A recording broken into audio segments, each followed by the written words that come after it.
Institute of Stockbrokers, Mr. Olatunde Amolegbe, joining me on the program.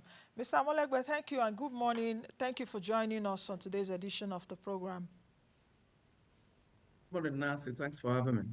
Mr. Amolegbe, I would like you to speak about Dr. Herbert Wigwe as well as Mr. Abimbola Ogunbanjo, who was the former chairman of the NGX.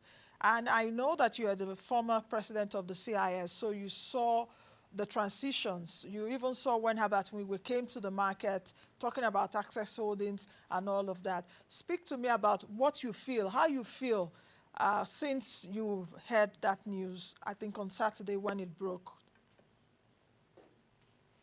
Um, I think that you've done a very good job of describing the personality of Dr. Wigwe. Um, Obviously, he was a banker par excellence. He was a visionary and a great executor. I've said to people that those two qualities of being a visionary and being an executor aren't two qualities you find in too many people at the same time.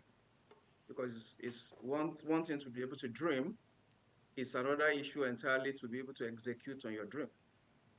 And he was able to do that, obviously. All the people that had followed him, all the people that believed in the dream, have obviously benefited immensely from the execution of those dreams. In addition to some of the qualities you've also mentioned, we've also seen the fact that beyond being a thorough professional, he was also apparently a very friendly person, someone with no airs, and someone that is extremely approachable, a mentor to so many young people, a role model to so many of us in the finance industry. So his demise is a great loss to the finance sector, not only in Nigeria, but obviously worldwide. As I've mentioned, he and his partner, Mr.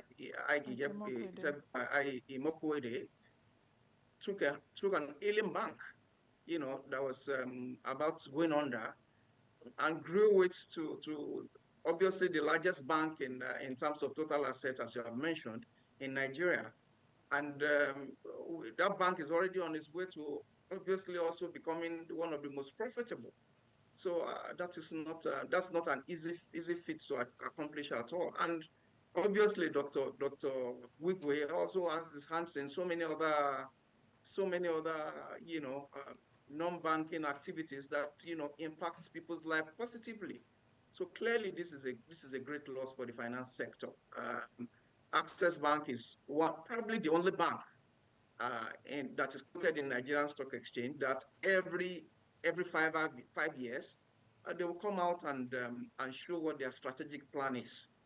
And after 5 years, they will come back and tell you that, look, this is what we intend to do.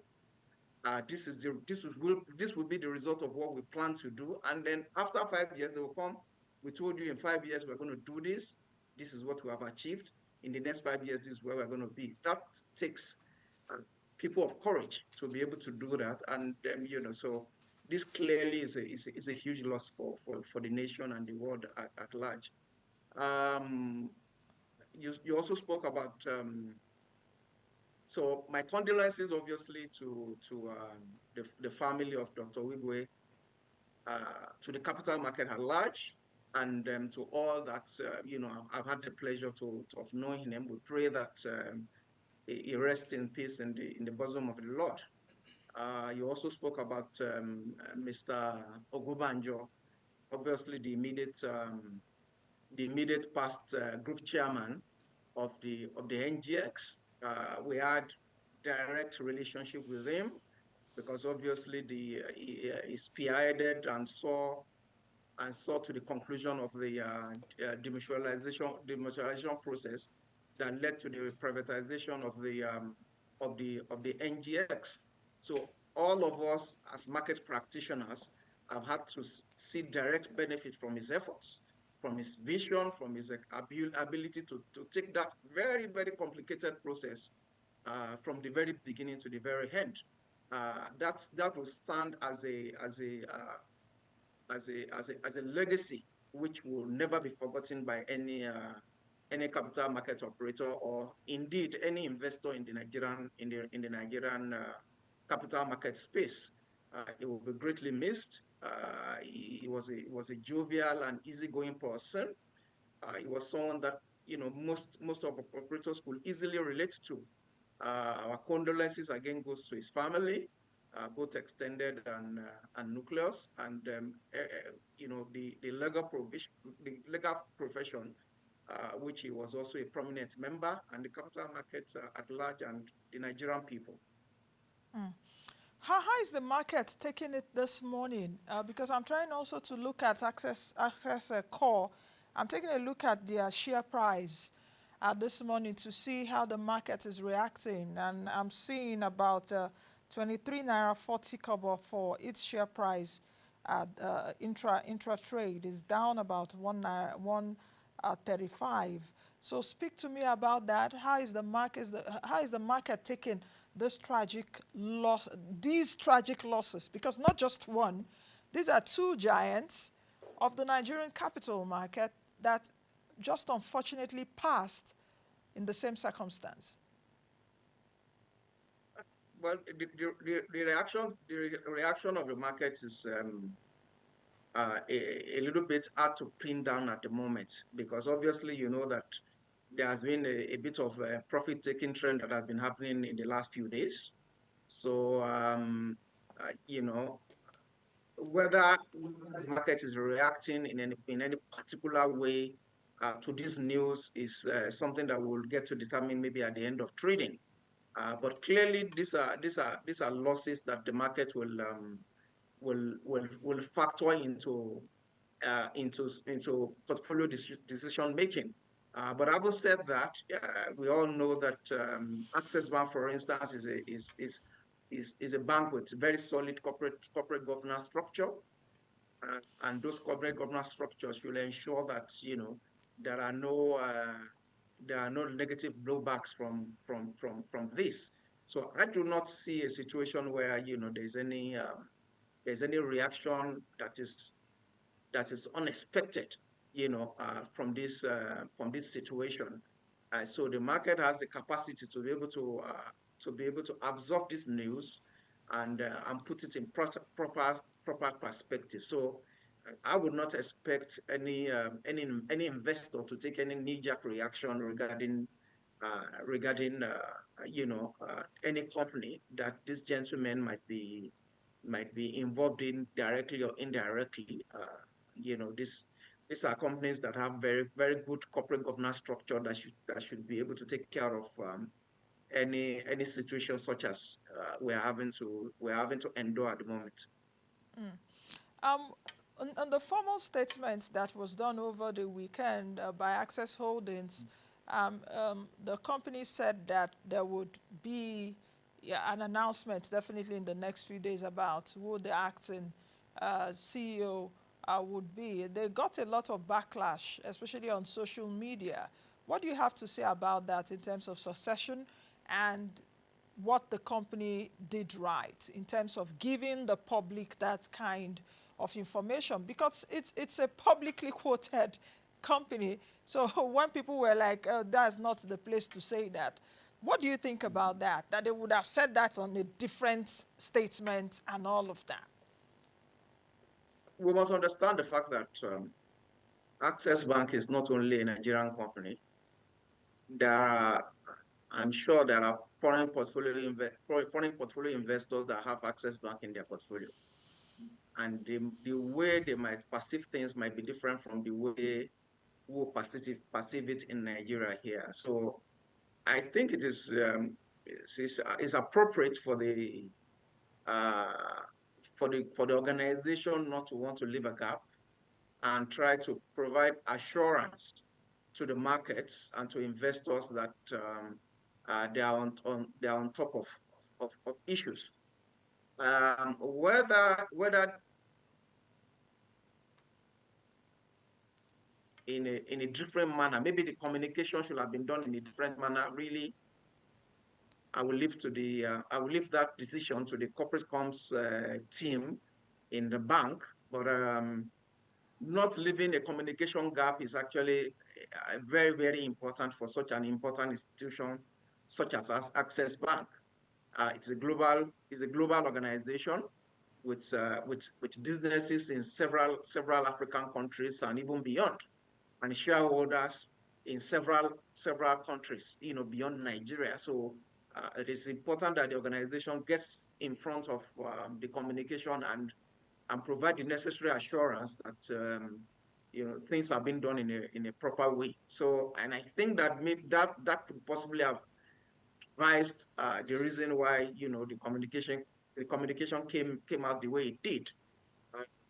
People will have their own different opinion about that, but this for me is my initial reaction to the manner they have done it. So how did the market, or how is the market taking it? I guess you must have also spoken to some of your colleagues over the weekend when that news broke, and when you also saw that statement. Was it the right thing to do? Did it sort of calm the market? Because we know that, for every serious organization, corporate organization, even a country, as it were, we all recall what happened even when President Yaradua died in this country some years ago, and there was a handover, as it were. President Jonathan stepped in even before he died. So how are you and your colleagues in the market also taking that news?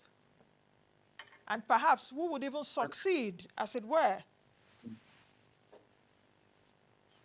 I think the way we as operators are seeing it is that as we expected, there's like I mentioned, Access Bank is a company with is a bank with good corporate governance track record, and the assumption is that succession planning is already part of this corporate governance structure that the bank has. And what the statement is trying to say is to reassure us that that is already there. How they roll it out in the next few days or weeks is what we should await. What they are trying to say is, they are not expecting that there will be any gap. Of course, we're in Nigeria. We have to be sensitive to this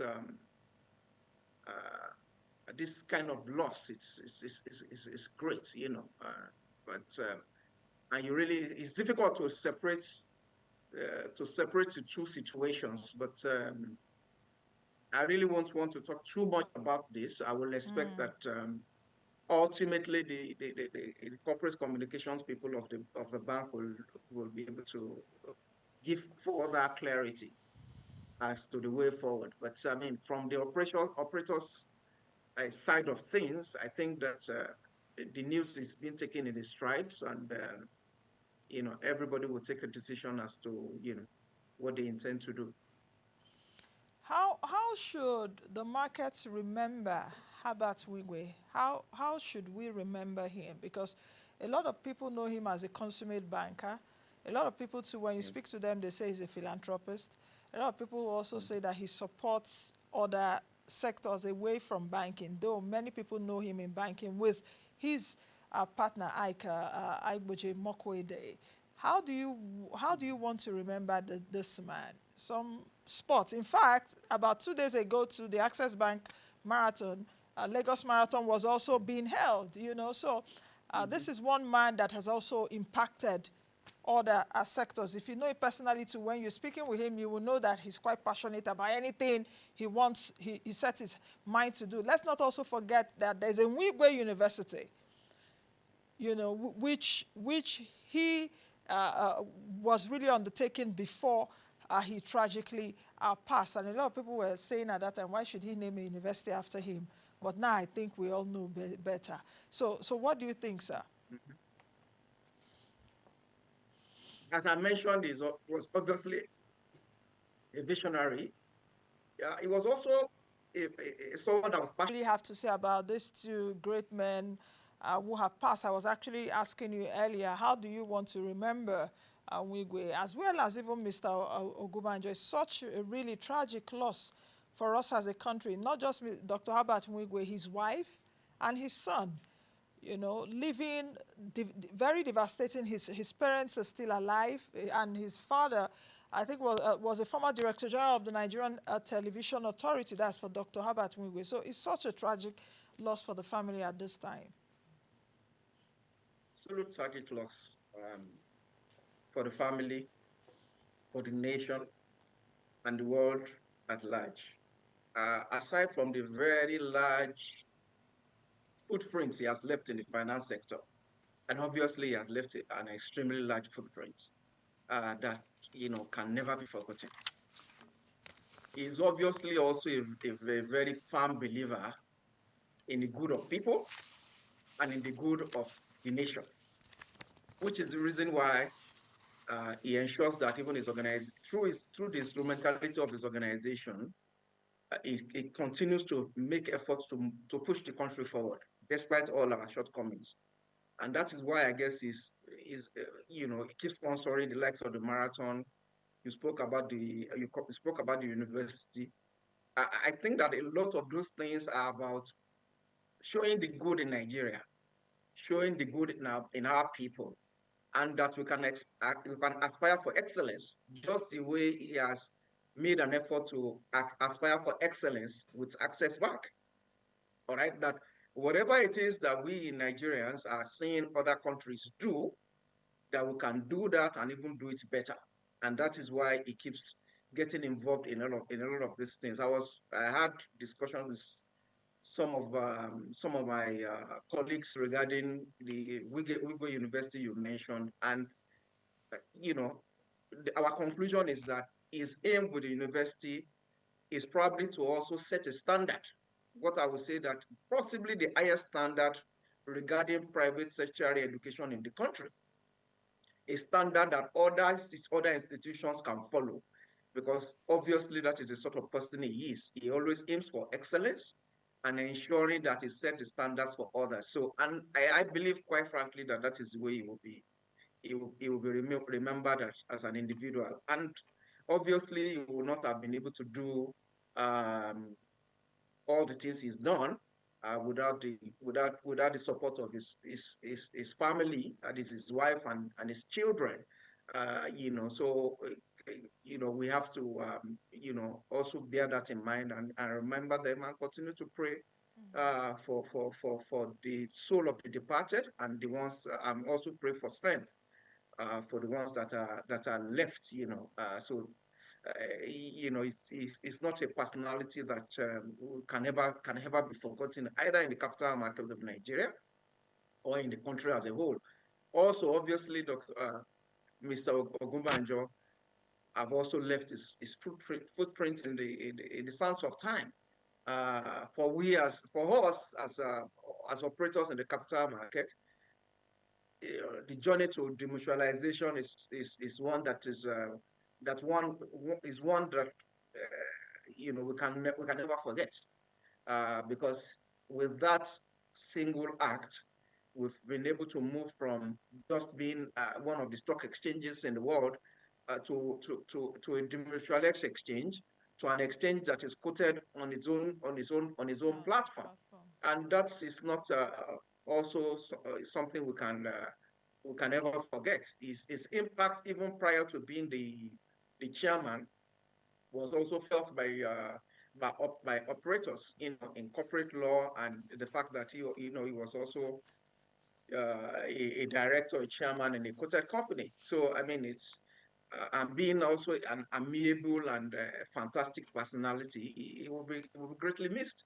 He will be greatly missed, not only by the family, but the capital market, the law profession, and the country as a whole. So, these gentlemen they represent significant loss to the country. Thank you very much, sir, for joining us this morning. My condolences again to you and your colleagues, and of course to the Nigerian capital market. It's such a tragic loss. I had to, over the weekend, communicate with the acting CEO of the exchange, and everyone is really somber and really sad. at this time. But thank you very much for joining us, and our heartfelt condolences to